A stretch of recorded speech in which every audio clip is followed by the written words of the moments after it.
Alright, this is going to be a video of this 42-inch Canarm brand Zephyr ceiling fan that I got at Habitat Restore. I got it because I volunteered there, and what I do for them is refurbish ceiling fans they receive by donation and make them more sellable than how they originally came in. Now, this is a first generation Zephyr made from the early 90s to about 1999. After that, Canarm came out with the second generation Zephyr, and really the difference between the two is that the older one uses a more solid, better quality motor and a larger motor housing, as opposed to the newer one, which has a smaller motor housing and a much cheaper motor inside.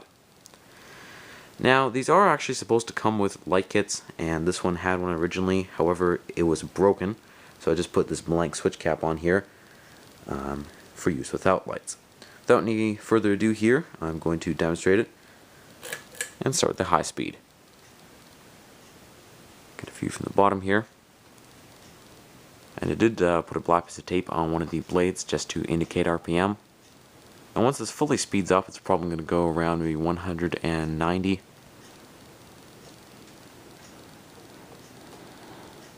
does actually push a fairly good amount of air, especially after I pitch the blades a little bit more. And the reason it's wobbling so much is just because it's temporarily mounted for testing purposes. For medium speed. And this is going to slow down to maybe 170 RPM. Medium and high are kind of close together, I find. And now for low speed. And this is going to do probably 95 RPM. Turn it off.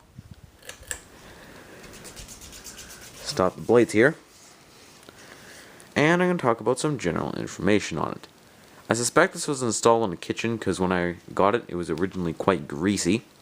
However, it cleaned up nicely after I used some grease remover. Now it's actually a rather good looking fan. No grease stains and yellowing. It came in the box of a Hampton Bay brand Bay Island fan from Home Depot, so I assume that's what replaced it. Probably, I suspect they would have still kept it if one of the little socket holders didn't break on the light kit. But that was a pretty easy fix. Like I said, I just installed this blank switch cap here for use without. Now I'm going to be touching on some pros and cons of this fan.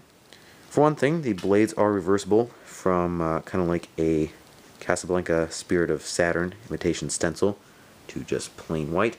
I am using the stencil side because I think it looks more fancy, more decorative. Plus, that's what it came with. Another thing is it can be installed with or without light kit. Like I already explained, I'm using just blank switch cap for use without. It did not actually come with these from factory, so technically, out of the box, you couldn't install these without light, but it is possible if you have the right parts. Another thing is the fact that this does have a reverse pull chain. As you can see, instead of a reverse switch, the newer Zephyrs usually don't have reverse pull chains. Most of them just have the switches. So yeah, I thought I might point that out. It's kind of a pro because it's interesting. As for the cons, it is a little bit noisy.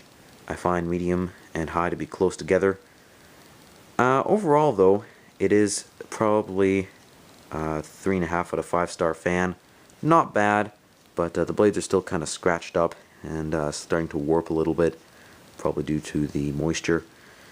And overall, it's an okay fan. Not bad quality, just not in 100% condition. So guys, thank you for watching. I hope you enjoyed the video, and there's lots more to come.